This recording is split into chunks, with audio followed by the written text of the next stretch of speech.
Ahoy, friends. Welcome to Building the Alpha Dory. I'm Dan, and this is a project to build a Chamberlain racing dory from John Gardner's The Dory Book. Illustrations by Sam Manning. Today we will be out in the shop marking and cutting the seat risers. So let's get out there and get to it.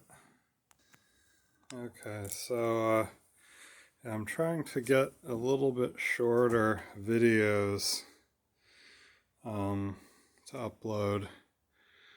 Aren't quite as long. I think that may do a bit better with the algorithm, but I'm not sure. Anyway, whatever. But so I think what I'll do is I'll just explain how I measured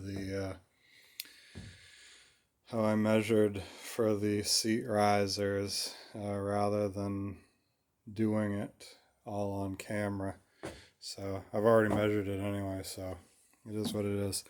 So first thing is the seat height for the number 2 seat is dictated by the height of the centerboard trunk above the floor of the boat. So that distance is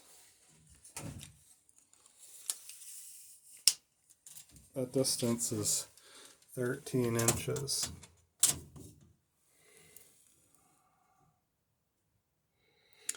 Alright, so that's the height, the seat height.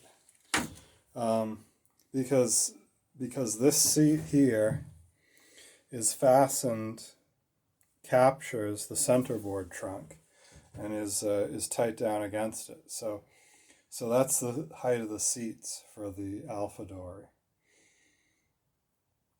And that's why this centerboard trunk is notched like this. That's why the centerboard is shaped like it is, so that this seat can the 10-inch wide seat can pass by the back edge of that part of the blade and hence the trunk. Alright, so we got 13-inch seat height. Now what we want is 13 inches more or less. Like, there's no reason to get crazy about it, but 13 inches more or less on all of the other seats.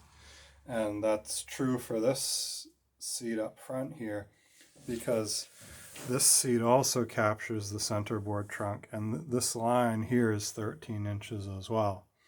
So you can see the back of the seat may actually need to be notched slightly for the trunk,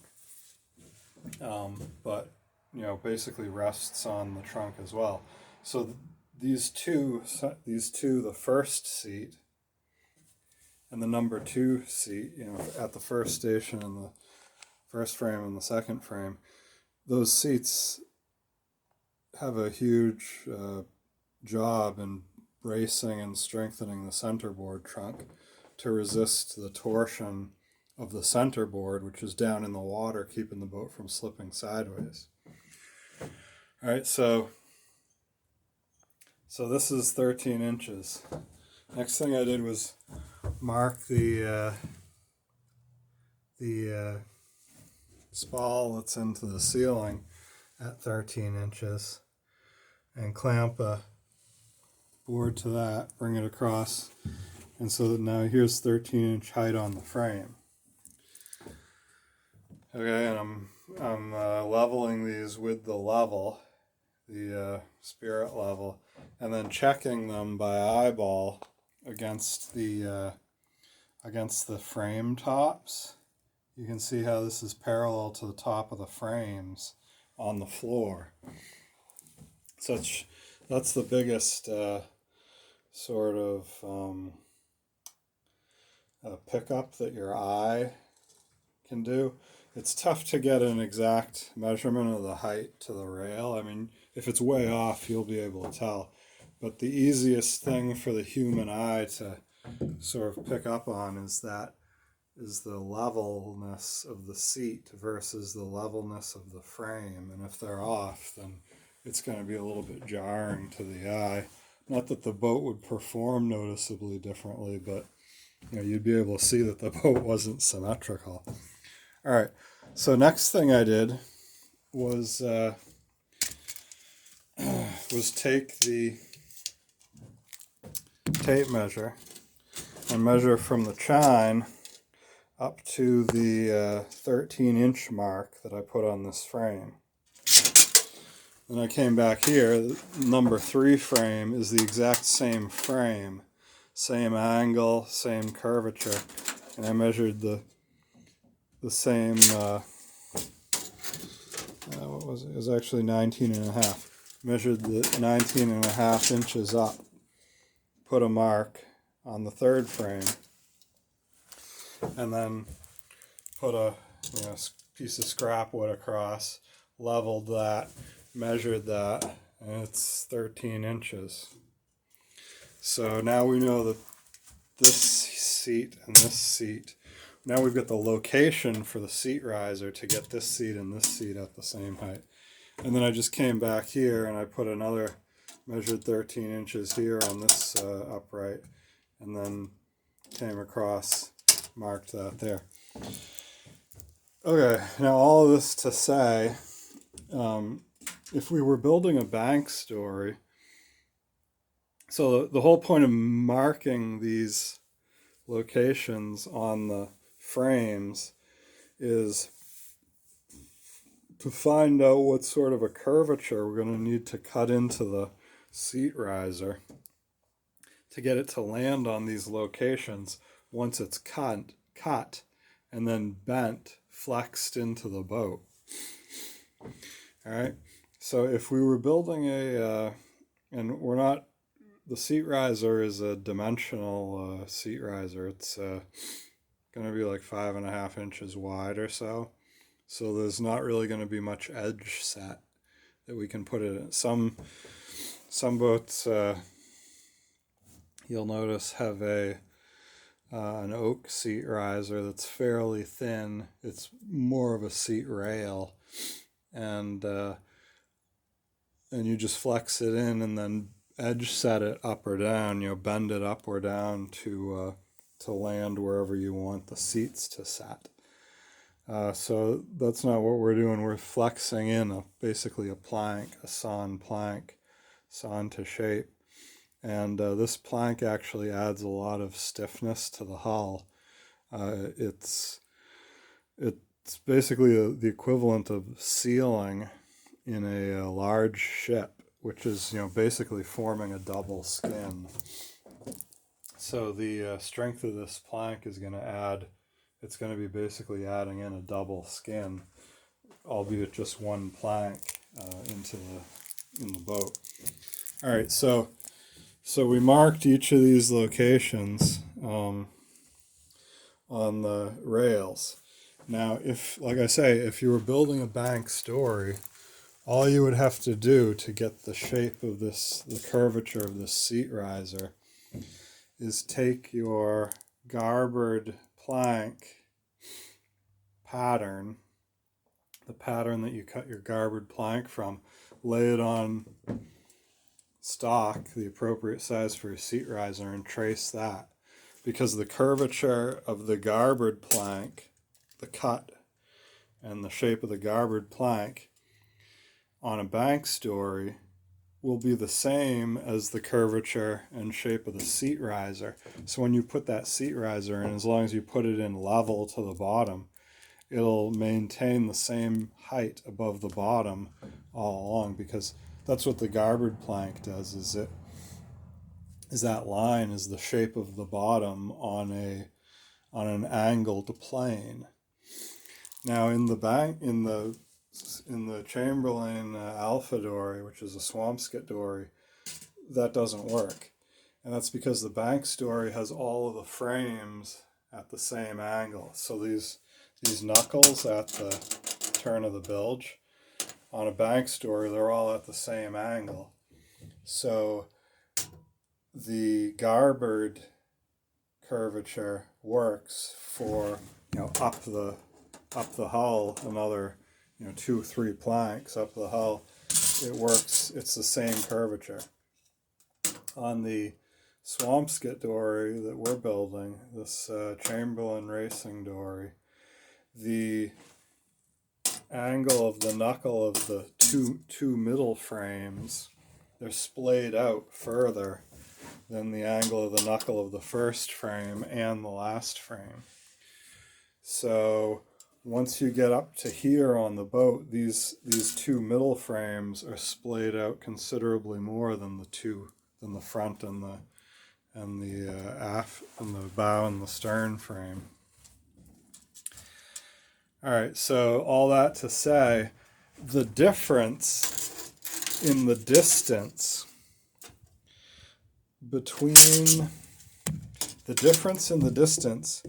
from here, which is 19.5 inches on the middle frames, to the distance on the front and rear frame, which is 17 inches. So that's a 2.5 inch difference from this frame at the garboard plank. So this is 19.5. 2.5 inch difference in distance from the garboard, from where the garboard hits the bottom up to where we want the seat riser to be. So what that means is I can take my garboard plank pattern, right, which has curvature in it already, which is a curved pattern. And what I need to do is, if I add 2.5 inches to the curvature at this frame and at this frame, so measure, and I actually marked the frames on the garboard pattern, add 2.5 inches more curvature to what that curve was, then that is the curve that the seat risers should be cut at to lay in there and give an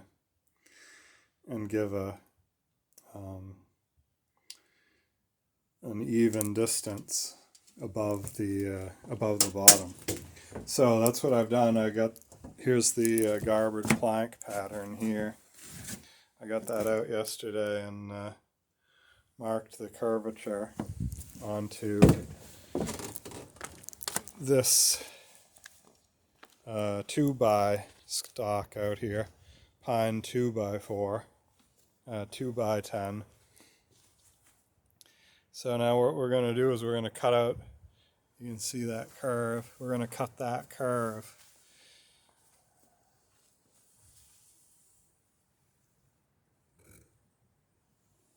And that will give us our garboard shape. And then we'll just strike another line along the inside here with the batten. That'll give us the other edge of the garboard, and then we'll put it on the table saw and split it in two.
So that's what the curvature that's going to be needed looks like.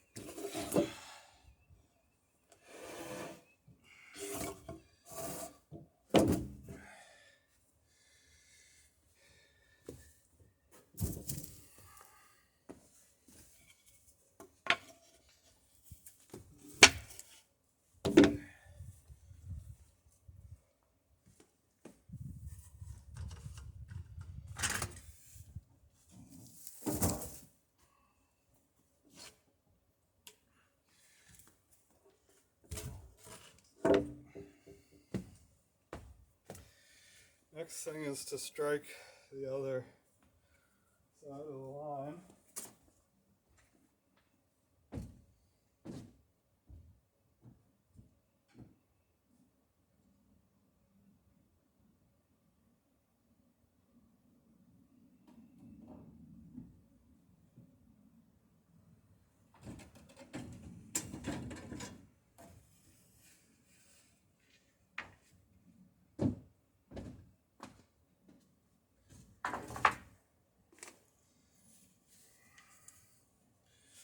Way more batten than I need here, but better too much than too little.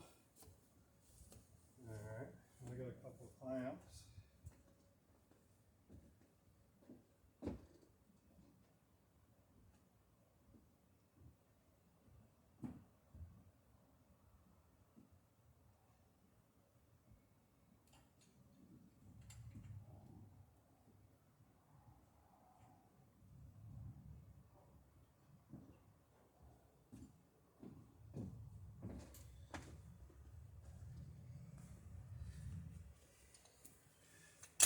So I want to miss the knot hole here. So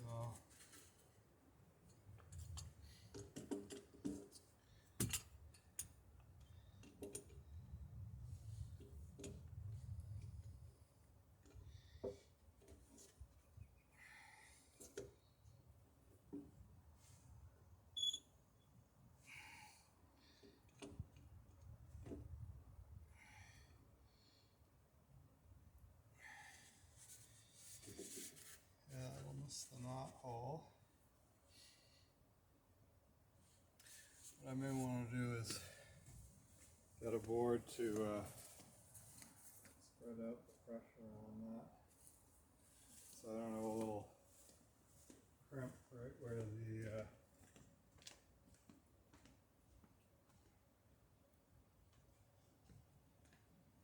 the batten hits the clamp.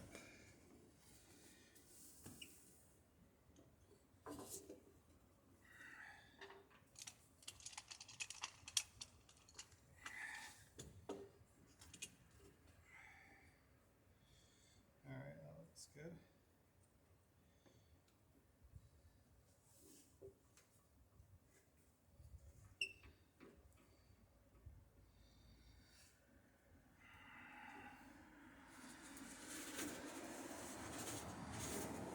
Okay, and then this end of the batten is going to go down here. I'll clamp this.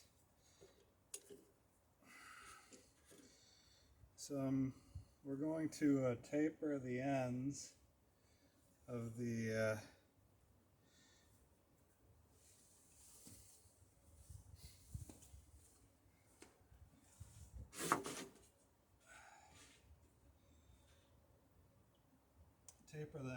seat riser.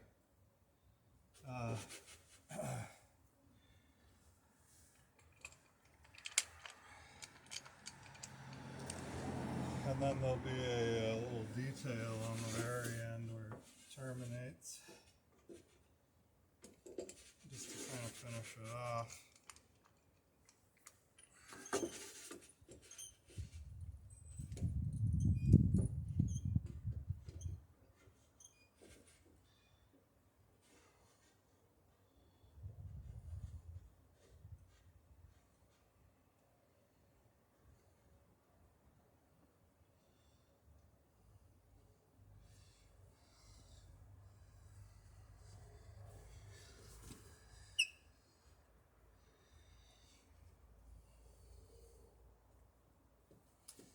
Okay, so that looks like a pretty good curve.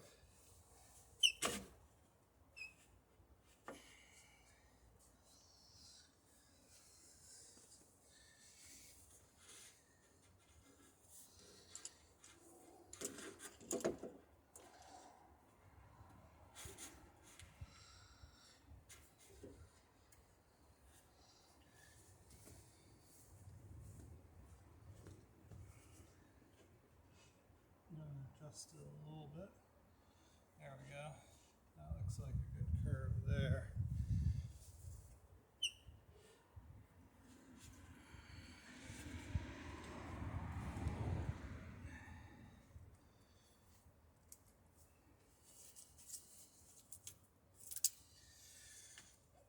So I'll draw the line. And the one thing I want to check is the width at the bow versus the width at the stern. I want them to be pretty close.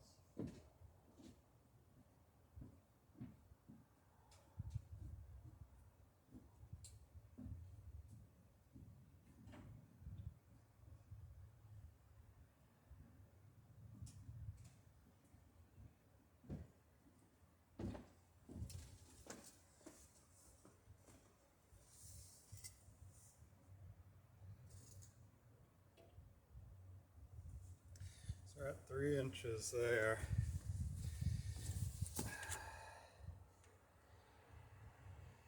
Yeah, 3 3/4 here. So I think I want to reduce the width here. So we're a little bit closer to 3 inches.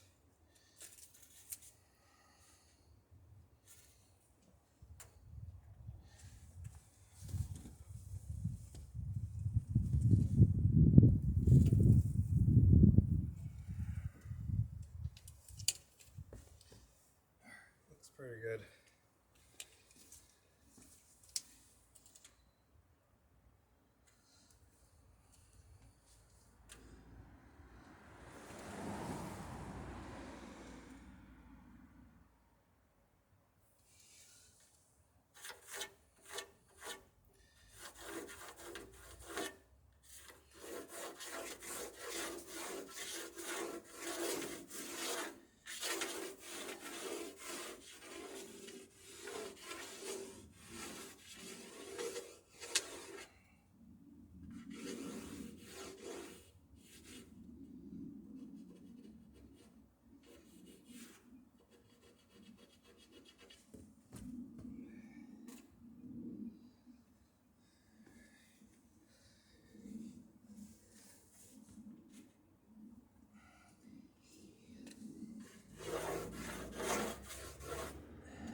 All right.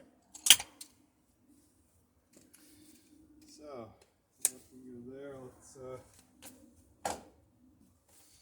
fire up the saw and cut that line.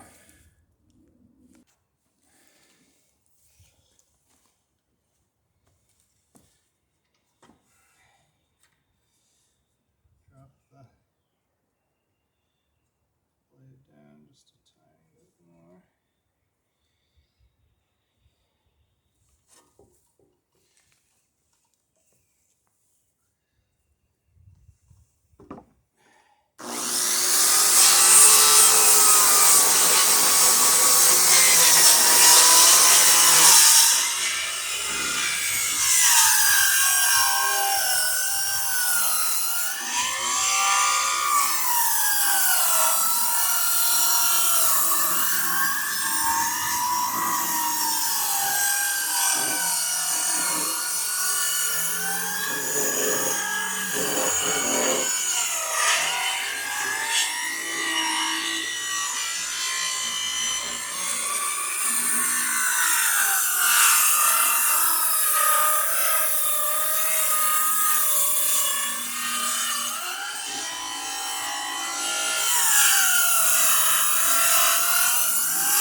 at home, kids.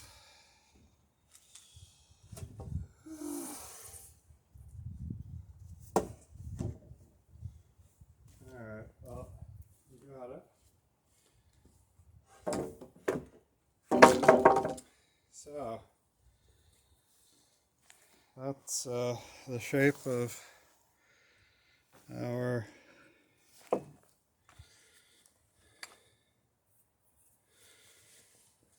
seat riser right there. Doesn't look like it, but there's actually quite a bit of curve to it. See if I can.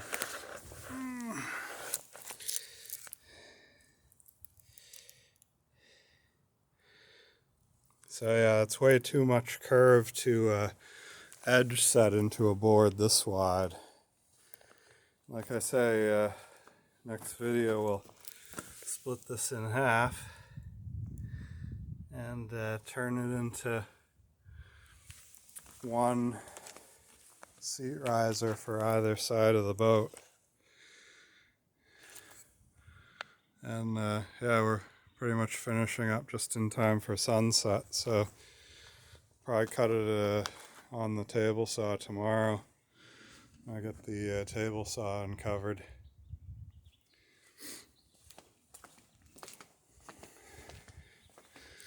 And clean some of the scrap wood off. Yeah, when I was a kid, this would have been like my dream pile of wood. Build all kinds of great boats out of this stuff. Looks like there's a boat right here.